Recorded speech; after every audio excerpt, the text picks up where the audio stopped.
When my daughter told me I wasn't sophisticated enough for her rehearsal dinner, I smiled, nodded, and made one mental note. By the wedding day, I had withdrawn her entire $75,000 wedding fund, and that was just the beginning of my response. Sometimes love requires boundaries, and entitlement demands consequences. You won't believe what happened next. Marcus proposed! Emma burst through my apartment door without knocking, diamond ring catching the afternoon light streaming through my small kitchen window. "Look at this ring, Mom! It's 3 carats!" I set down my coffee mug, the chipped ceramic one I'd been drinking from for 5 years while every extra dollar went into her wedding fund, and studied the massive diamond now commanding attention on my daughter's finger. "It's beautiful, sweetheart," I said and meant it. "When did this happen?" "Last night at the country club. His whole family was there. His parents, grandparents, even his sister flew in from Seattle. It was like something out of a movie, Mom. The proposal, the champagne, everyone congratulating us." She flopped onto my second-hand couch, the one I'd bought from Goodwill because new furniture was a luxury I couldn't afford while building her future. Marcus's mom already has ideas for the wedding, the Fairmont Olympic in Seattle, spring flowers, a string quartet. She knows all the best vendors. "Wait," I interrupted gently.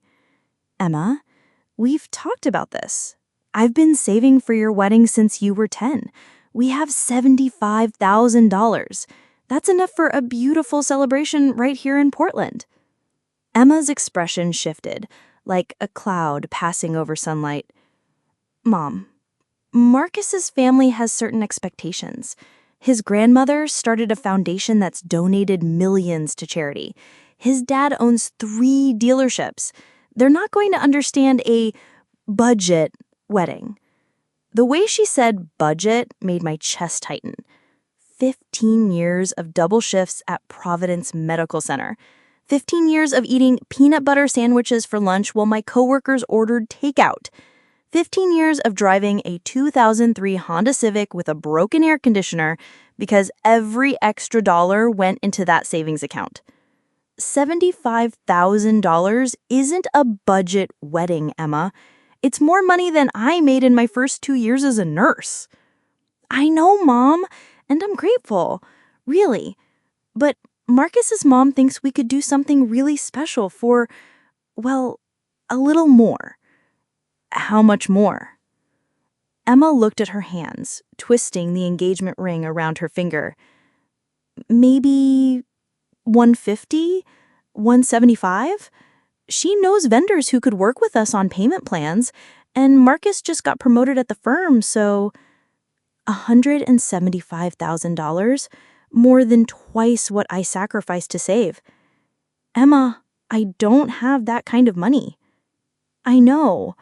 But maybe you could take out a loan against the house? Marcus's dad says the market is really good right now for home equity loans." I stared at my daughter, this young woman I'd raised alone since she was 3, when her father decided responsibility wasn't for him. "You want me to mortgage my house for your wedding?" "It's not just my wedding, Mom. It's our future. Marcus and I will pay you back once we're established. And his family, they notice things. If we have a cheap wedding, it reflects on both of us." Cheap. The word hung in the air between us like a slap. "Emma, I've worked my entire adult life to give you opportunities I never had. College without debt, a wedding fund so you could start marriage without financial stress. I never asked you to choose between your future and your past." "You're being dramatic, Mom. This isn't about choosing. It's about being realistic. Marcus's family moves in certain circles. If I'm going to be part of that world, I need to fit in." She stood up, smoothing her designer dress, the one she'd bought with her signing bonus from the law firm where Marcus had helped her get an interview. "Just think about it, okay? The loan thing. Marcus's dad knows a great mortgage broker."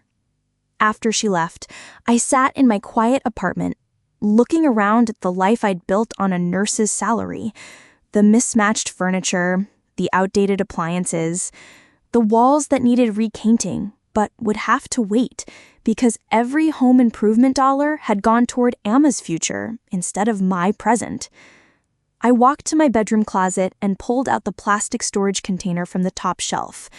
Inside, 15 years of documentation, bank statements showing automatic transfers to Emma's wedding fund, receipts for her college expenses, photos of us together through the years, back when she hugged me after parent-teacher conferences instead of critiquing my outfit choices. $75,000 in that wedding fund, plus $180,000 for college, plus books, clothes, car insurance, graduation trips, bar exam fees, first apartment deposits. Over $250,000 invested in someone who now thought I wasn't sophisticated enough for her new life? I put the container back and walked to my kitchen window, looking out at the parking lot where my Honda sat next to BMWs and Audis, belonging to neighbors who hadn't spent their adult lives funding someone else's dreams. My phone buzzed with a text from Emma. "Dinner tomorrow? Marcus wants to talk about wedding details. 7 p.m. at Les Bernardines." Les Bernardines, where entree started at $45. I texted back, "I'll be there." But as I typed the words, something inside me began shifting. A small, hard kernel of self-respect that had been buried under years of maternal sacrifice. Tomorrow night, I was going to learn exactly how sophisticated my daughter had become. And she was going to learn exactly how much that sophistication had cost. Les Bernardines' hostess looked me up and down with practiced discretion, taking in my department store dress and decade-old purse, with the kind of polite assessment that barely concealed judgment. "Name for the reservation?" "Morrison. Emma Morrison." Her finger traced down the tablet screen. "Ah, yes, party of 3. Right this way." I followed her through a dining room where every table setting probably cost more than my monthly grocery budget. Crystal glasses caught candlelight like tiny prisons holding expensive wine. The murmur of conversation felt muffled and refined, the sound of people who had never worried about making rent. Emma and Marcus were already seated at a corner table, their heads bent together over leather-bound menus. Emma wore a silk blouse I'd never seen before, probably cost more than my car payment. Marcus's suit looked hand-tailored, his watch catching light from the candles between them. They looked like they belonged here. I looked like someone who had wandered in from the lunch shift at the hospital. "Mom!" Emma stood and hugged me, her perfume expensive and unfamiliar. "You made it. You look nice." The pause before nice spoke volumes. Marcus rose with practiced charm, extending his hand. "Mrs. Chen, so wonderful to see you again." Everything about him was smooth. His handshake, his smile, the way he pulled out my chair with just the right amount of courtesy. This was a man who had been trained since childhood to navigate social situations with people he considered his inferiors. "Thank you for choosing this place," I said, settling into the chair and glancing at the menu. "It's quite elegant." "Dad's favorite restaurant. He says you can tell a lot about someone by how they handle themselves in establishments like this." I smiled and said nothing, filing that comment away for later consideration. "Mom, we wanted to talk to you about the wedding timeline," Emma said, her engagement ring flashing as she gestured. "Marcus's mom has been working with the best planners in Seattle, and they're recommending we move fast. Spring dates at the Fairmont book up years in advance." "How fast?" "June 15th. It's the only opening they have that works with our honeymoon plans. My family has a villa in Tuscany that's available the last 2 weeks of June." "June 15th? 4 months away? That doesn't give us much time to plan," I said carefully. "Actually," Emma's voice took on the tone she used when delivering news I knew I wouldn't like, "that's kind of what we wanted to discuss. Marcus's mom has offered to handle all the vendor coordination. She knows the best photographers, florists, caterers, everyone who matters in Seattle's wedding industry. That's very generous of her and expensive. Marcus leaned forward slightly. Mrs. Chen, I want you to know that my family appreciates what you've saved for Emma's wedding. $75,000 is substantial for someone in your position. Someone in my position. I took a sip of water, using the moment to study his face. He wasn't being intentionally cruel, just stating what he saw as obvious fact. I was a working-class single mother. He was from a family where $75,000 was pocket change. However, he continued, my mother's connections can get us significantly more value if we pool resources. Your $75 plus what my family contributes could create something really spectacular. What kind of contribution is your family making? Emma and Marcus exchanged a look I couldn't quite read. Well, Emma said slowly, they're handling the venue, the band, the photographer, all the big-ticket items. So your money would cover flowers, invitations, Emma's dress, the details that make everything special. The details.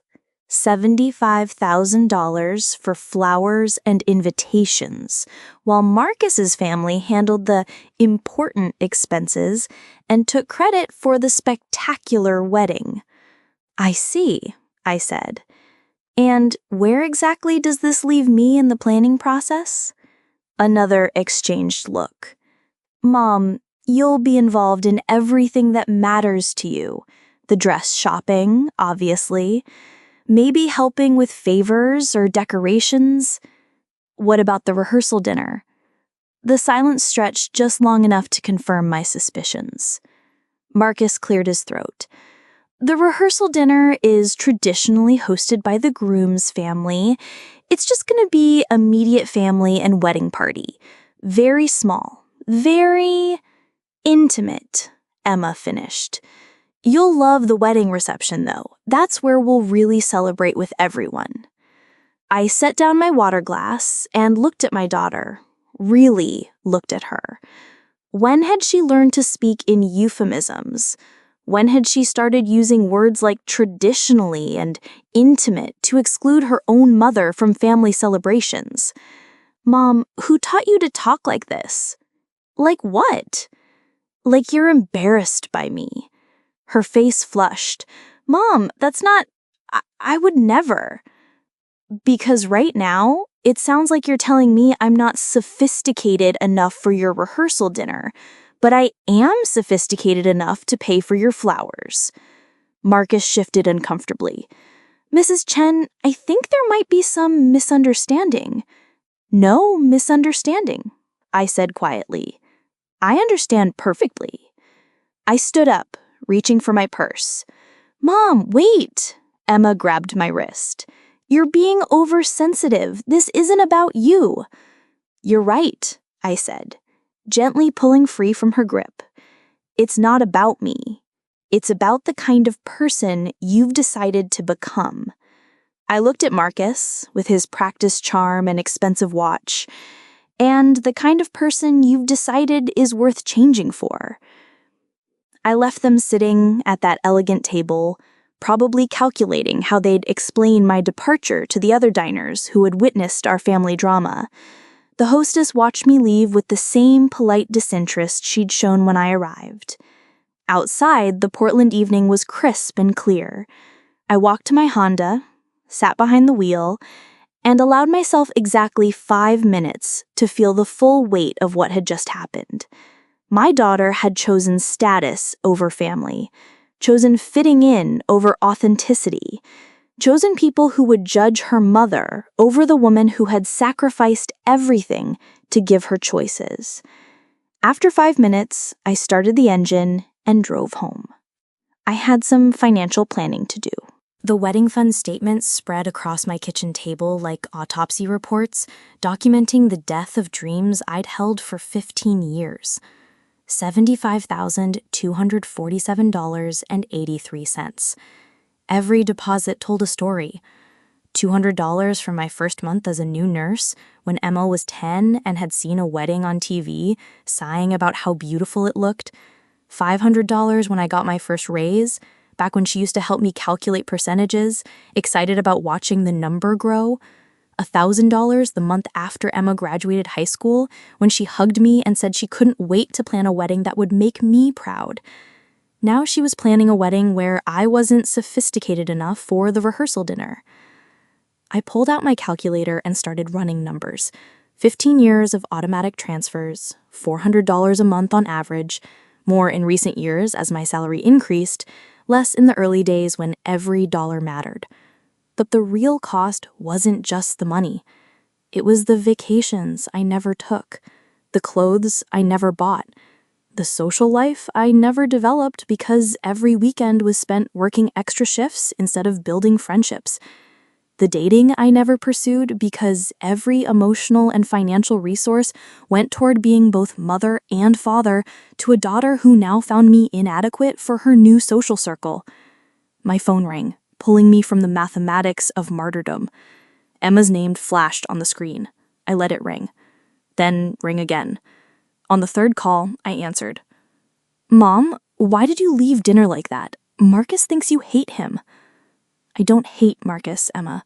I don't know Marcus well enough to hate him." "Then what was that about? You completely embarrassed me." I looked at the bank statements spread across my table. 15 years of evidence that embarrassing Emma was the last thing I'd ever wanted to do. I was trying to understand my role in your wedding. Your role is being my mother, being happy for me, supporting this marriage. By paying for flowers while being excluded from family dinners? A pause. I could hear background noise, probably Marcus's apartment, with its granite countertops and floor-to-ceiling windows overlooking the Willamette River. "Mom, the rehearsal dinner isn't about excluding you, it's about tradition. Marcus's family has certain ways of doing things." "What ways are those?" "Look, his grandmother founded the Children's Hospital Wing. His mother sits on 3 charity boards. These are people who expect certain standards of conversation, art, literature, current events, you know?" "No, I didn't know." "Emma, what exactly do you think I talk about?" "It's not that. It's just Marcus's family moves in different circles, professional circles, and you're a nurse, Mom, which is wonderful, but it's not the same as being a doctor or a lawyer or running a foundation." The words hit like a physical blow. "I see." "Don't be like that. This isn't about better or worse. Emma, I've been working in trauma care for 15 years. I've saved lives. I've comforted families during their worst moments. I've managed million-dollar budgets and supervised teams of medical professionals. That's different." "How is it different?" "Because," she struggled for words, "because you're not part of their world, Mom. You didn't go to the right schools. You don't have the right connections. And frankly, you don't have the background to relate to their concerns." Their concerns. I thought about my concerns. Like whether Emma would have enough money for college, whether she'd graduate debt-free, whether she'd have a wedding fund waiting when she found love. What concerns did they have, exactly? Estate planning, investment strategies, the challenges of managing family foundations, art acquisition, sophisticated topics. Sophisticated. There was that word again.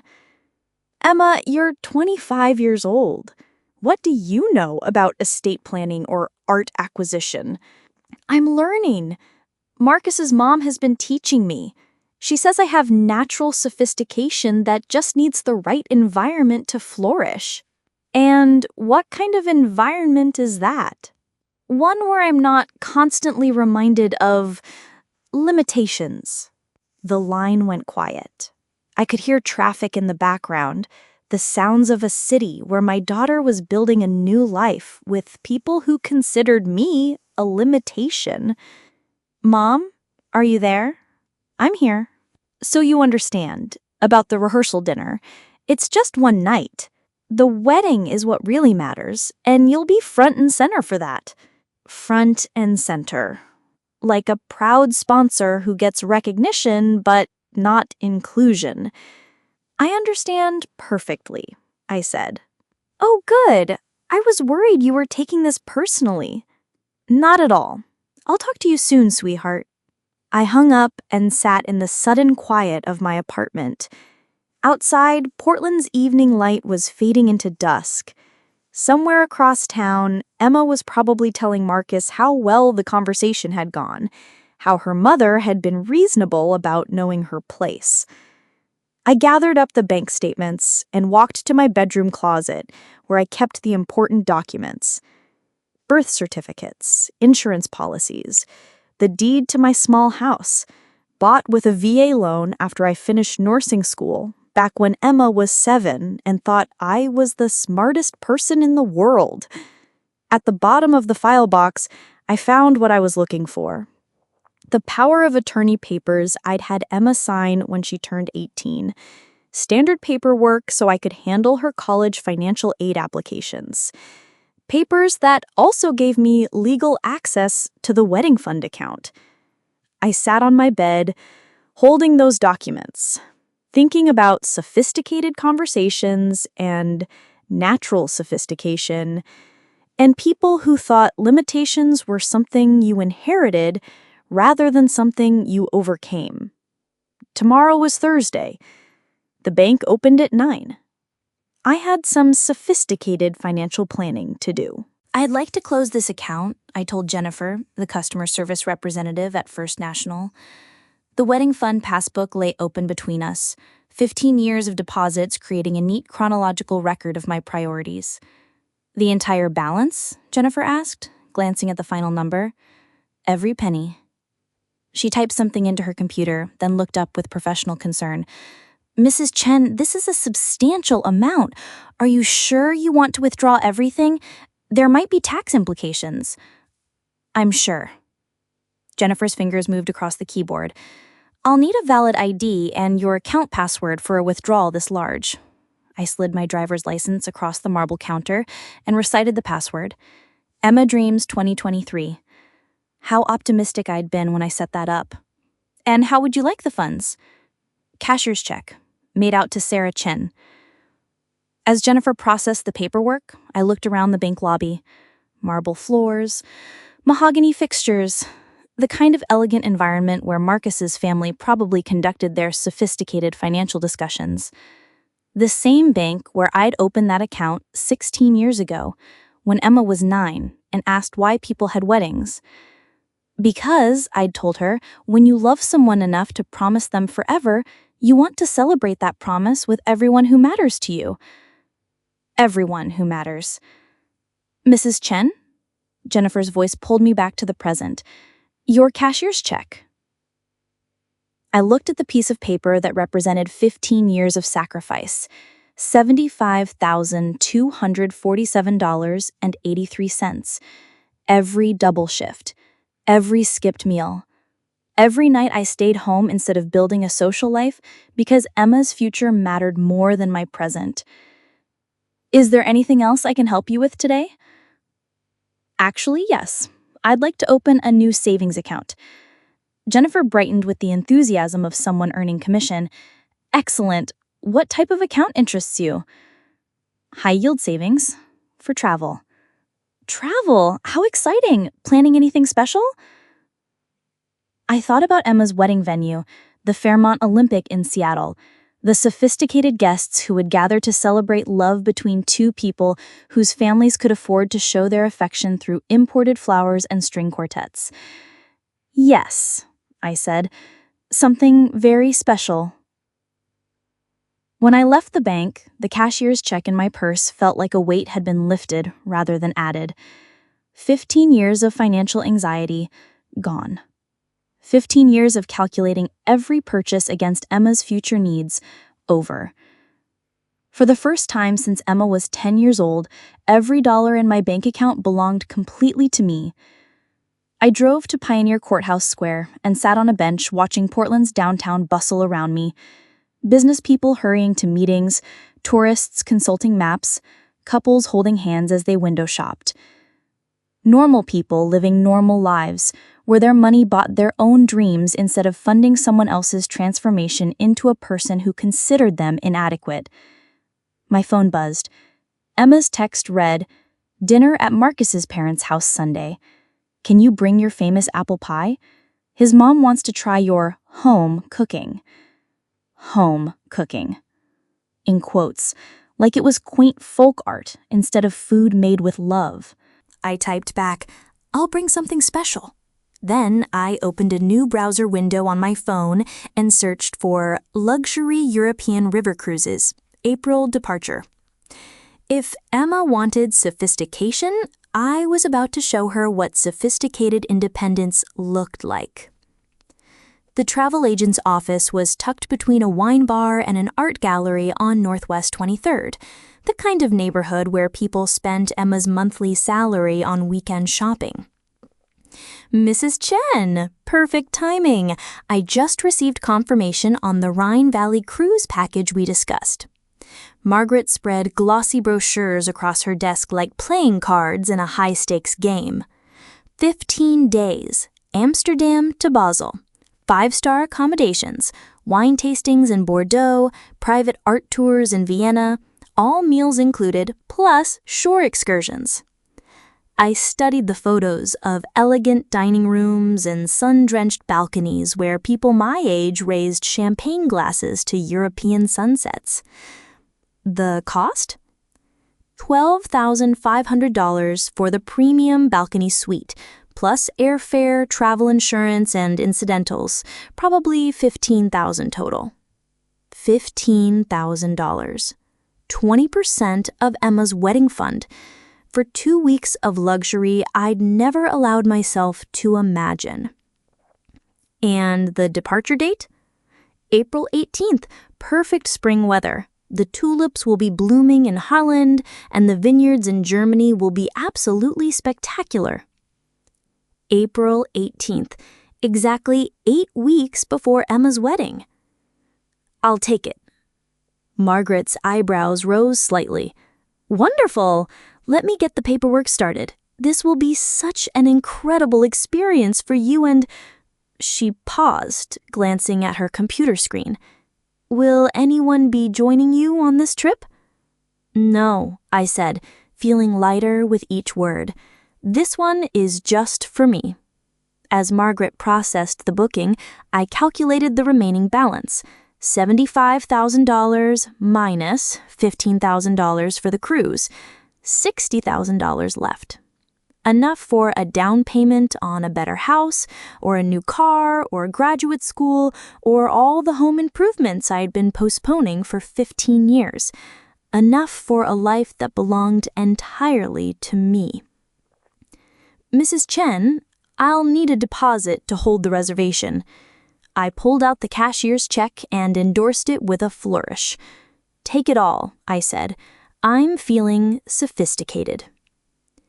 Marcus's parents lived in a Tudor mansion in the West Hills that looked like something from a British period drama.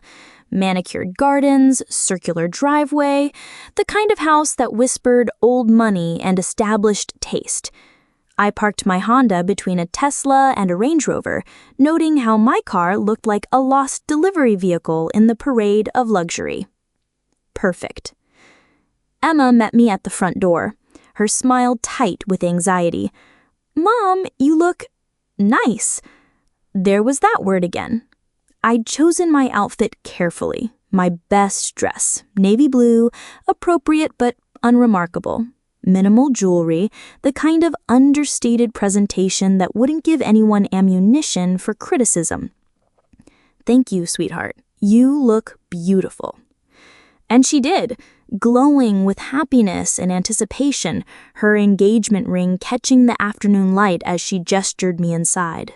"Marcus's parents are so excited to meet you properly. They've heard so much about your sacrifices for my education." Sacrifices. Not investments. Not love. not a mother's commitment to her daughter's future. Sacrifices. Like I was some noble savage who had inexplicably chosen to fund a superior person's advancement. The interior of the house was exactly what I'd expected. Persian rugs, Ola paintings, furniture that probably cost more than my annual salary. Everything perfectly curated to project success in taste and the kind of effortless superiority that money could buy. "Sarah, welcome." Marcus's mother swept toward me with outstretched arms and a smile that didn't quite reach her eyes. Vivian Ashworth was tall, elegant, and expensively maintained. Her dress probably cost what I spent on groceries in 3 months. "We've been so looking forward to meeting Emma's mother. She speaks of you constantly." "All good things, I hope." "Oh, absolutely. Your dedication to her education, the way you worked multiple jobs to support her dreams. It's really quite admirable. Admirable. The way helping stray animals was admirable. Charitable, but not necessarily something you'd want to emulate." "Thank you. Emma turned out wonderfully." "She did indeed. Marcus is so lucky to have found someone with her combination of intelligence and adaptability." We were led through rooms that felt more like museum exhibits than living spaces. Everything perfect, nothing personal. The kind of house where people displayed their success instead of their lives. Marcus's father, William, rose from a leather chair in what was obviously his study. Law books lined the walls. A golf trophy caught light from his desk lamp. "Sarah, marvelous to finally meet you." His handshake was firm, practiced.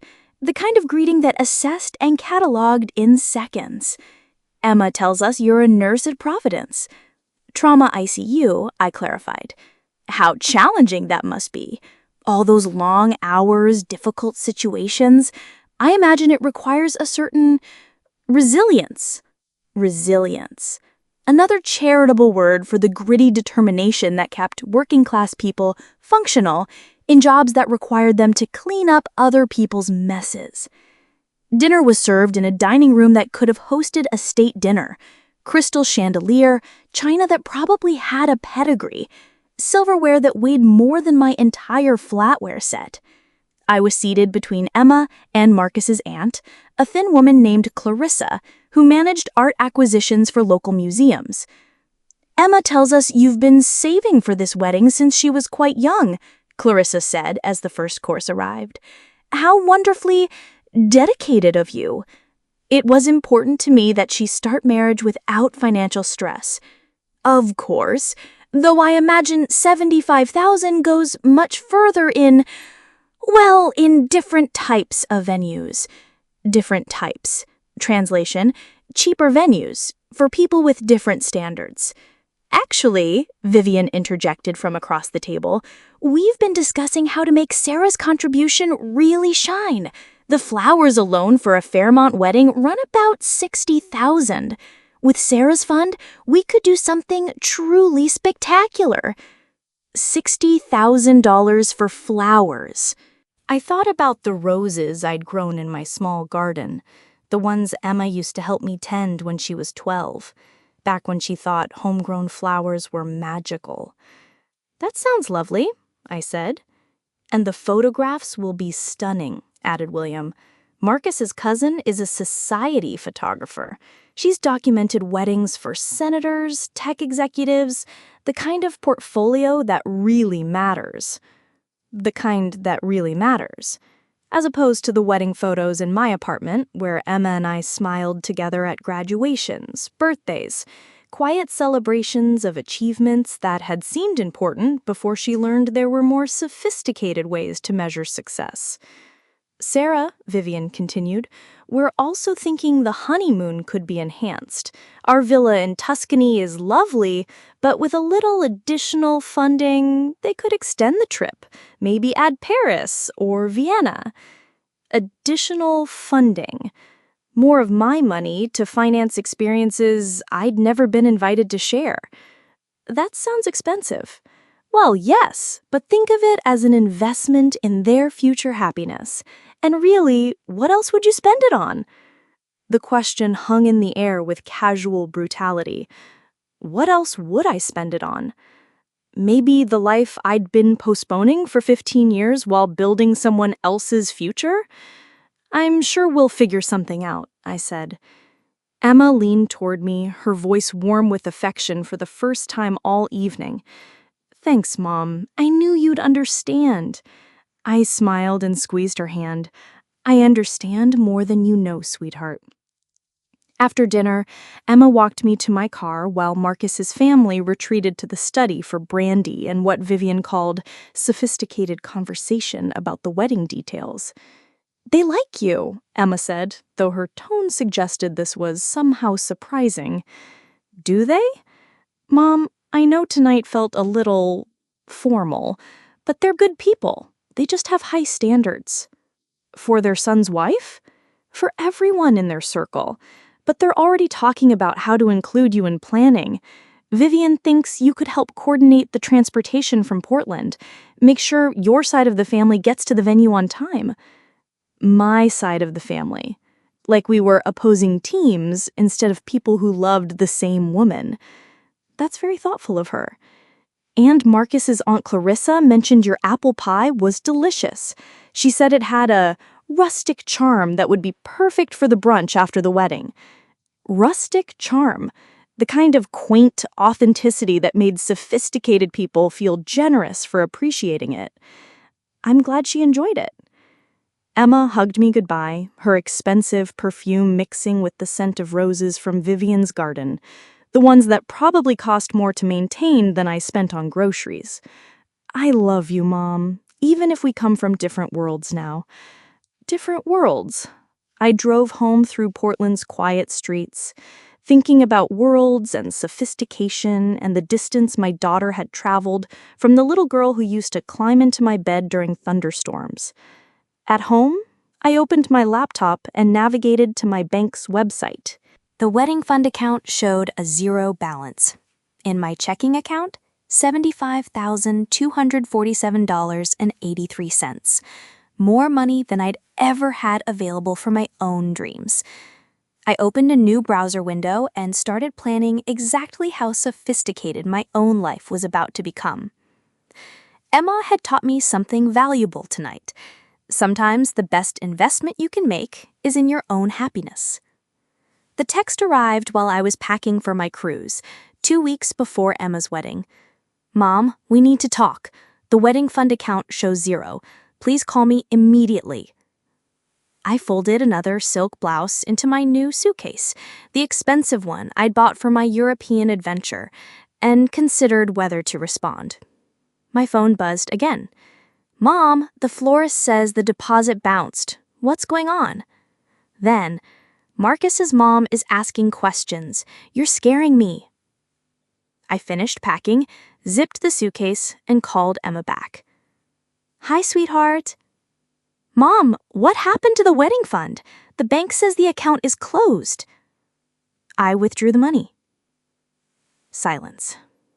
Then, you what?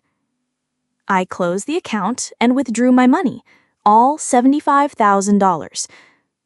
Your money? Mom, that was my wedding fund.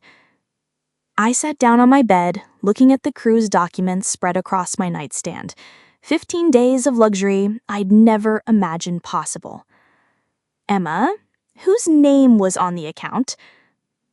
Yours, but that money was always meant for my wedding. You saved it for me.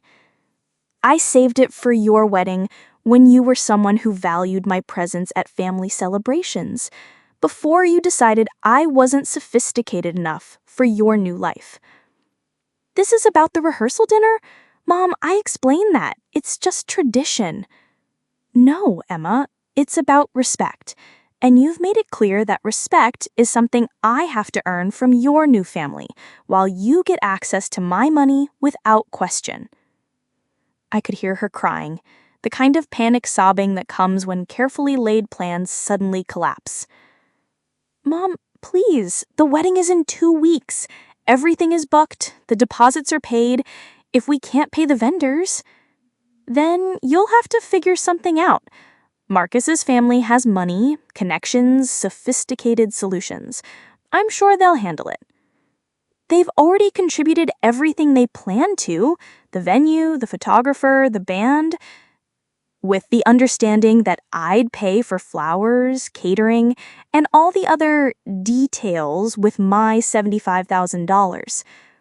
Yes, that was the plan. Plans change, sweetheart. People grow. They become more sophisticated. The crime intensified. Where's the money, Mom? What did you do with it? I invested it in my own future, the way sophisticated people do. What does that mean? I picked up my passport, feeling the weight of possibility in my hands. It means I'm leaving for Europe tomorrow. 15-day river cruise, Amsterdam to Basel. Wine tastings, art tours, 5-star accommodations. Everything your new family thinks people like me couldn't appreciate. You're going on vacation while my wedding collapses? I'm going on vacation because your wedding collapsed our relationship. The line went quiet, except for Emma's ragged breathing. Mom, I can't afford this wedding without your money. Marcus and I together can't afford it. His family's contributions were based on matching your fund, not replacing it. Then have a different wedding. I can't. Everything's booked. People are flying in. Marcus's grandmother is coming from Boston. If you cancel now, you'll learn something valuable about building a life you can actually afford. This will ruin everything. Marcus's family will think I'm a fraud, that I can't deliver on my promises. Emma, I said gently, you're not a fraud, but you are learning the difference between wanting something and being able to afford it. Mom, please, I'm begging you. I'll pay you back. We'll figure out a payment plan. Like the payment plan you offered when you asked me to mortgage my house? The crying stopped. I didn't mean. You meant exactly what you said, that my financial security was less important than your social appearance, that I should go into debt so you could fit in with people who think I'm not sophisticated enough to eat dinner with them. That's not how I meant it. Emma, here's what's going to happen. I'm leaving for Europe tomorrow. For 15 days, I'm going to experience the kind of sophistication your new family thinks people like me can't appreciate. When I get back, we'll talk about rebuilding our relationship. And the wedding? Will happen or it won't. That's between you and Marcus and his sophisticated family with their sophisticated solutions. I hung up and turned off my phone. The silence in my apartment felt different than it had in years. Not lonely, peaceful. The next morning, I left for the airport carrying 1 suitcase and 15 years of accumulated self-respect I'd finally decided to use. The Rhine Valley stretched out below our ship like a storybook illustration, morning mist rising from the water as we glided past castles and vineyards that had stood for centuries. I sipped champagne on my private balcony, watching Europe wake up around me, and tried to remember the last time I'd experienced luxury without calculating its cost against Emma's needs. The memory wouldn't come, because there had never been such a time. For 15 years, every indulgence had been weighed against my daughter's future. Every restaurant meal, every piece of clothing, every moment of pleasure had been measured against the question, could this money serve Emma better? Now, floating through landscapes that inspired poets and artists, I was finally learning what it felt like to choose myself. Mrs. Chen, Klaus, our German tour guide, appeared at my balcony door. Ready for the wine tasting in Redesheim? Absolutely. The wine cellar was carved into living rock, hundreds of years old, with stone walls that held the cool air like a natural refrigerator. Our group of 12 travelers followed Klaus deeper into the hillside, past rows of bottles aging in perfect darkness. This Riesling, Klaus explained, pouring samples into crystal glasses, was made from grapes grown in soil that has been cultivated for 8 centuries. Each bottle represents generations of knowledge passed down through families who understood that some things cannot be rushed. I tasted the wine, crisp, complex, with layers of flavor that revealed themselves slowly. Sophisticated, murmured Dorothy, a retired teacher from Minnesota who had become my unofficial cruise companion. What makes wine sophisticated? I asked Klaus. Time, he replied immediately. Patience, respect for tradition without being enslaved by it, and most importantly, understanding that true quality comes from authentic ingredients, not expensive marketing. I thought about Emma's wedding plans. The imported flowers, the society photographer, the venue chosen for its prestige rather than its meaning. All marketing. Very expensive marketing. Klaus, Dorothy asked, what's the difference between sophisticated wine and pretentious wine? Klaus grinned. Sophisticated wine knows its own worth and doesn't need to prove anything. Pretentious wine costs more, but tastes hollow. All appearance, no substance. That evening, back on the ship, I called Emma from the satellite phone in my stateroom. The connection crackled with distance, but her voice came through clearly. Mom, thank God. Where are you? Somewhere between Cologne and Mainz. We toured 3 castles today and learned about medieval banking systems. Medieval banking? Emma's voice carried that familiar tone of confusion mixed with condescension. Mom, that's nice, but we have a crisis here. What kind of crisis? The wedding is in 10 days. The caterer wants the final payment. The florist is threatening to cancel. Marcus's parents are asking questions about your financial situation that I can't answer. I looked out my stateroom window at the German countryside, rolling past in the golden evening light. What questions? Whether you're having difficulties, health problems, financial problems. They're wondering if someone should have power of attorney to help you make better decisions. Power of attorney. So Marcus's sophisticated family was already discussing how to take legal control of my finances.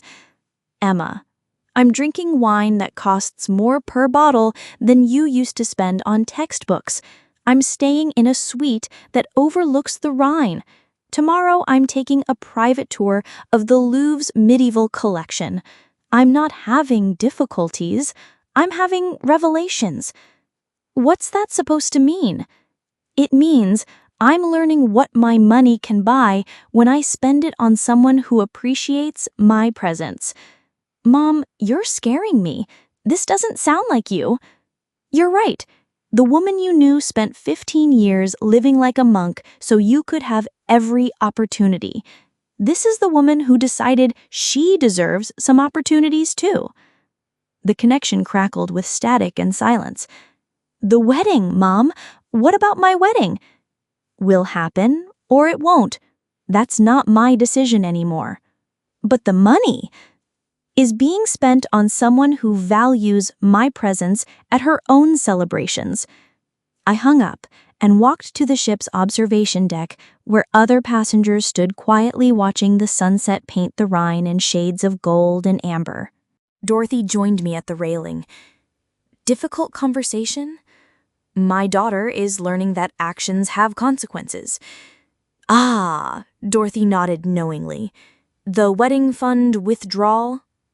I'd told her the story over dinner 2 nights earlier, when the wine had loosened my tongue and her grandmother's wisdom had made her a safe confidant. I raised her to believe she could have anything she wanted if she worked hard enough. I forgot to teach her that some things you have to earn through character, not just achievement. And now? Now she's about to marry into a family that judges people by their bank accounts and their pedigrees. They'll teach her all about sophistication and status and the importance of maintaining proper social boundaries. I took a sip of my wine, a German Gewürztraminer that probably cost more than Emma's monthly car payment.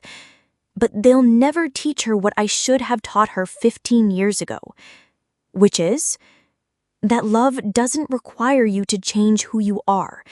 Real love doesn't demand that you choose between your past and your future, and the most sophisticated thing you can do is treat people with respect, regardless of their education or income or social connections.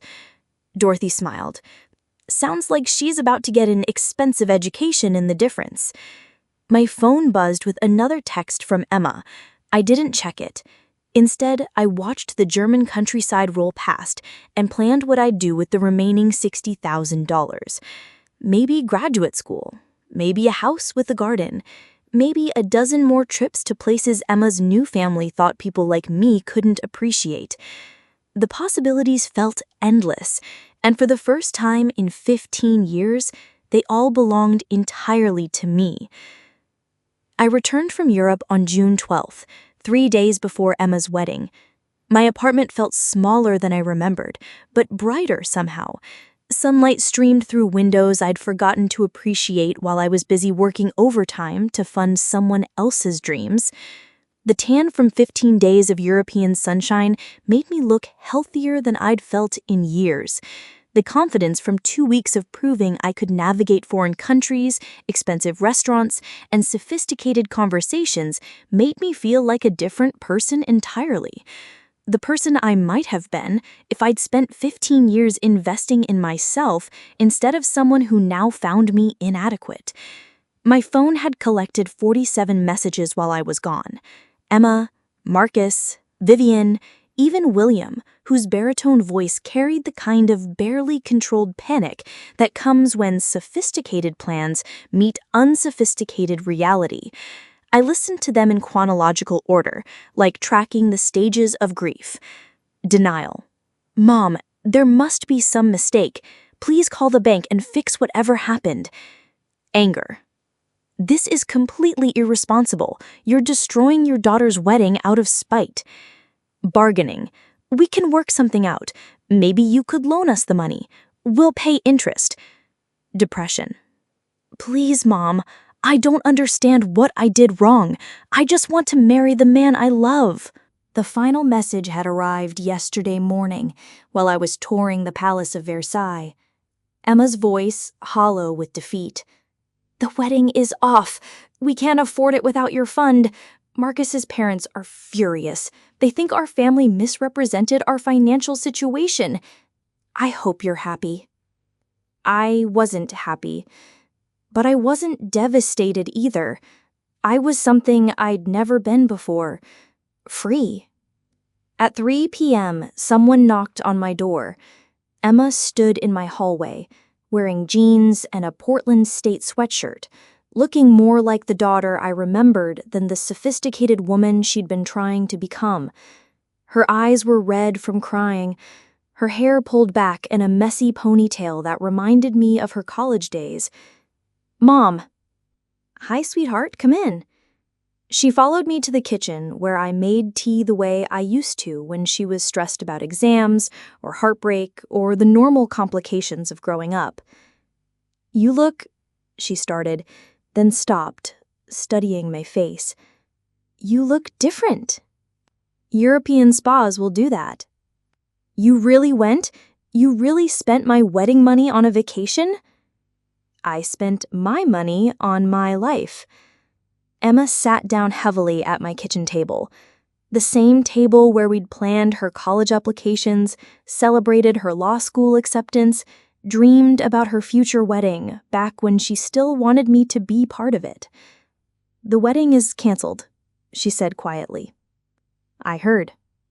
Marcus's family is mortified. They'd already sent invitations to their friends, important people. Now they have to explain that the bride's family couldn't deliver on their financial commitments. Did you explain that the bride's family was excluded from the family celebrations? Emma's face crumpled. I never said you were excluded. Emma, what exactly did you say? I said the rehearsal dinner was just for immediate family and the wedding party. Am I not immediate family? Of course you are, but Marcus's family has traditions. What tradition excludes the mother of the bride from the rehearsal dinner? Silence. There isn't one, she admitted finally. Vivian thought it might be less awkward if there were fewer people who might not understand the conversation. People like me. People who come from different backgrounds. I set down my teacup and really looked at my daughter. This young woman I'd raised to believe she could be anything, do anything, achieve anything she wanted. Emma, what background do I come from?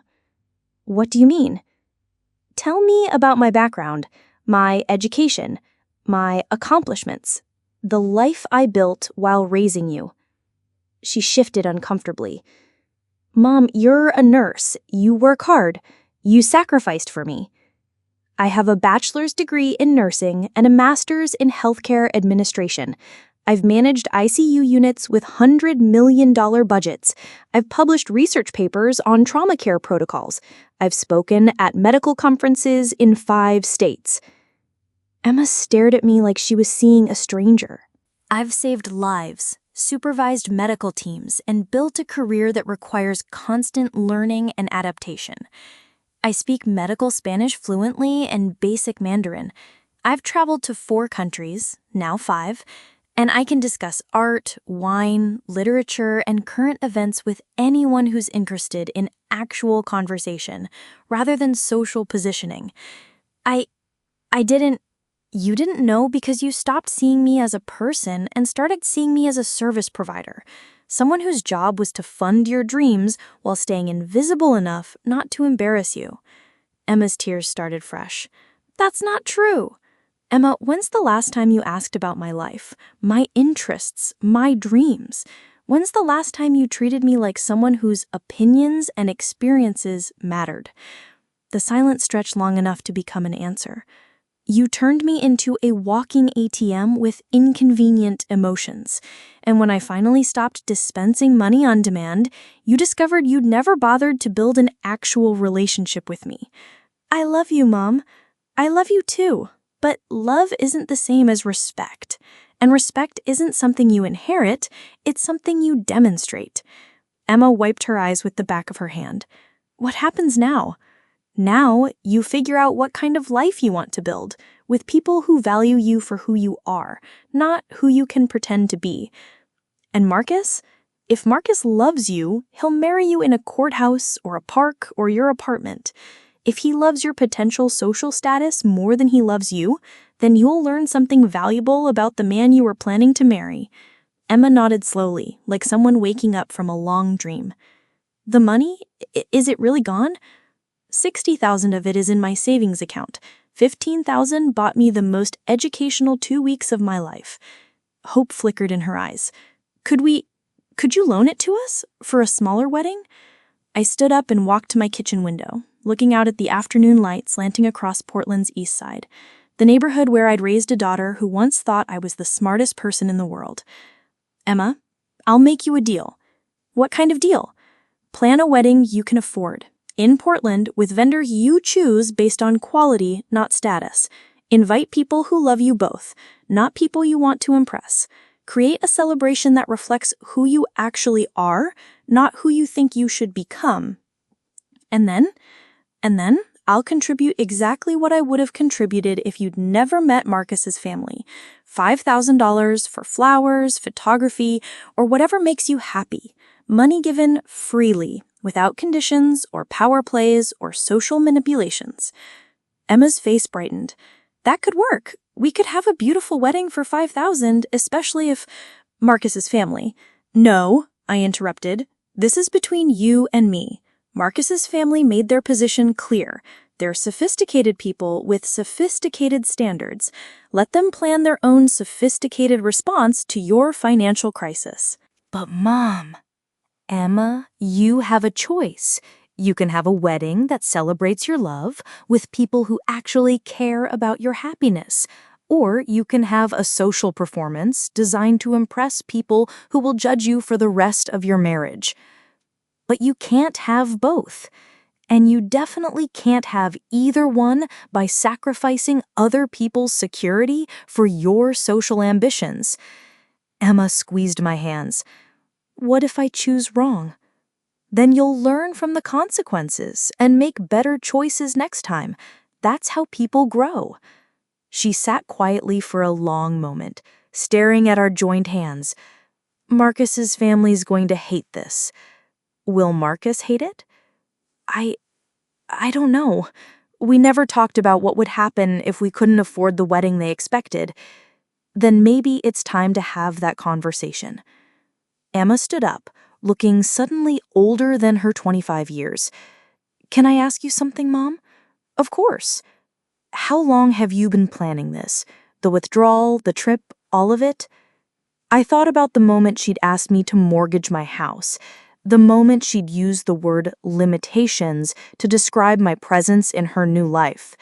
Since the moment you stopped seeing me as your mother and started seeing me as an obstacle to your social advancement. I'm sorry, she whispered. I'm so sorry. I know you are. Now go figure out what kind of woman you want to be, independent of what anyone else expects or demands or thinks you should become. After she left, I made myself dinner and sat on my small balcony, watching Portland's evening light settle over the city where I'd built a life that finally belonged entirely to me. My phone buzzed with a text from Dorothy, my cruise companion. How did the homecoming go? I typed back, like watching someone wake up from a dream they didn't realize was a nightmare. And you? I looked around my modest apartment, at the European art prints I'd bought in museum gift shops, at the bottle of wine I'd brought back from the Rhine Valley, at the life I was finally learning to live for myself. I'm more sophisticated than I ever imagined. 3 weeks later, Emma called with news that surprised exactly no one. Marcus and I broke up. I was in my garden, the small plot behind my apartment building where I'd started growing vegetables and herbs instead of just roses. Therapy, it turned out, could be as simple as putting your hands in soil and growing something beautiful. I'm sorry to hear that, sweetheart. Are you really? I considered the question while transplanting basil seedlings, their green leaves bright with possibility. I'm sorry you're hurting. I'm not sorry you learned who he was before you married him. He said I was a fraud, that I misrepresented my family's financial situation, that his parents feel betrayed by our bait and switch. Bait and switch, as if love was a business transaction and Emma had violated the terms of their contract. What did you tell him? The truth. That my mother had saved $75,000 for my wedding, but I treated her so poorly that she spent it on herself instead. I stopped transplanting, surprised by the honesty in her voice. How did he respond to that? He said if I couldn't control my own family's financial commitments, how could he trust me to handle marriage responsibilities? Control my family's financial commitments? Like I was a resource to be managed rather than a person to be loved. And what did you say? I said that if he loved me, we'd figure out how to have a beautiful wedding on our own budget, together. And? He said love doesn't pay for country club receptions. I sat back on my heels, looking at the neat rows of vegetables I'd planted with money that used to disappear automatically into Emma's account. I'm proud of you. For getting dumped, for finally understanding the difference between love and transaction. Emma was quiet for a moment. I could hear traffic in the background, probably walking somewhere instead of being driven in Marcus's BMW. Mom, I owe you more than an apology. You don't owe me anything. Yes, I do. I owe you 15 years of gratitude I never properly expressed. I owe you recognition for sacrifices I took for granted. And I owe you respect I should have given automatically, instead of making you earn it from people who never deserved it themselves. The words hit deeper than I'd expected. Emma. I called Vivian yesterday to thank her for her guidance about wedding planning. How did that go? She told me that people like us need to understand our limitations, that I'd been fortunate to almost marry into a family that could elevate my social position, but now I'd have to settle for something more appropriate to my background. People like us, our limitations, the casual cruelty of people who had been born into advantages they mistook for achievements. And what did you tell her? I told her that my mother raised me to believe limitations were things you overcame, not things you accepted, and that anyone who couldn't see your intelligence, your strength, and your accomplishments wasn't sophisticated enough for our family. I felt tears start, the good kind that come when something broken finally begins to heal. How did she respond? She hung up on me. Emma laughed, a sound I hadn't heard in months. Mom, I want to ask you something. Anything. Would you help me plan a wedding I can actually afford? I looked at my garden, at the apartment I was learning to love, at the life I was finally building for myself. The kind where my mother is the guest of honor, not the invisible bank account. Where we celebrate love instead of status. Where the most important person in my life doesn't have to earn her place at the table. That sounds perfect. Even if it's just a courthouse ceremony and dinner at that Italian place we used to go to for special occasions. Especially if it's that. That evening, Emma came over with pizza and a bottle of wine. Not expensive wine, just wine she'd chosen because she thought I'd like it. We sat at my kitchen table, planning a wedding that would cost less than one of Marcus's family's charity dinner fundraisers. Mom, can I ask you something else? Of course. What was Europe like? I told her about the castles and the wine tastings and the art museums, about conversations with fellow travelers who didn't care what I did for work or where I went to school, about the revelation that sophistication had nothing to do with money or pedigree and everything to do with curiosity, kindness, and the confidence to be authentically yourself.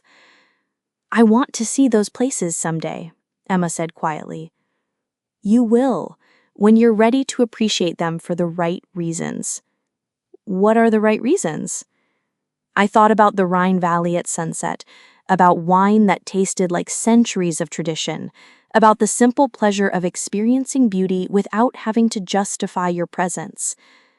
Because they're beautiful, because they're educational, because the world is full of amazing things and you deserve to experience them. Not because it would impress anyone. Not because it would impress anyone. Emma smiled. The first genuine smile I'd seen from her in months. I like this version of you, Mom. Which version? The one who knows her own worth. 2 weeks later, I walked Emma down the aisle of a small chapel in southeast Portland. She wore my wedding dress, altered to fit her but still carrying the history of love that had lasted despite everything. Her groom was James, the public defender she'd been friends with since law school. Someone who loved her laugh more than her potential social status. Someone who thanked me, genuinely thanked me, for raising a woman strong enough to choose authenticity over appearance. The reception was in my backyard, under string lights and a canopy of stars. 40 people who loved Emma for who she was, not who she might become. No imported flowers, no society photographer, no string quartet or champagne fountain. Just love, celebrated honestly with people who belonged there because they wanted to be there. Mom, Emma found me by the dessert table where I was serving homemade apple pie instead of a 5-tier fondant masterpiece. Thank you. For what? For teaching me that I was worth more than I was accepting. For showing me that real sophistication means treating people with respect, for loving me enough to let me fall down and learn from my mistakes. I hugged my daughter, this woman I'd raised to be strong, who had forgotten her strength until someone loved her enough to remind her. And thank you, I said, for remembering who you really are. As the evening wound down and guests began to leave, I sat on my back porch with James, sharing a glass of wine and watching Emma laugh with her college friends. "Sarah," James said, "Emma told me about the original wedding, the fund withdrawal, the cruise, all of it. I'm sure she did. For what it's worth, I think you're the most sophisticated person I've ever met. Why? Because you knew the difference between love and manipulation, and you cared enough about Emma to teach her that difference, even when it cost you everything." I looked at Emma, glowing with happiness in her simple dress, surrounded by people who celebrated her joy without calculating its social value. "It didn't cost me everything," I said. "It bought me something I'd forgotten I deserved. Which is a daughter who values my presence at her wedding more than she values impressing strangers." The stars came out over Portland as the last guests said their goodbyes. Emma and James would start their marriage, debt-free, in a small apartment they could afford on their public service salaries. They would build their life together without financial pressure, social pretension, or the burden of trying to impress people who mistook wealth for worth. And I would continue building my own life, the one I'd started on a cruise ship in the Rhine Valley, where I learned that the most sophisticated thing you can do is know your own value and refuse to accept less than you deserve. The remaining $60,000 sat in my savings account, earning interest while I decided how to invest it. Maybe graduate school, maybe a better house, maybe more travel to places that would expand my mind and my sense of possibility, maybe all of the above. For the first time in 15 years, I had choices that belonged entirely to me. And Emma had a marriage built on love rather than social climbing. Sometimes, the most generous thing you can do for someone is refuse to enable their worst impulses, even when that someone is your daughter. Even when that refusal looks like the cruelest kind of betrayal. Love, it turned out, sometimes required the sophistication to say no.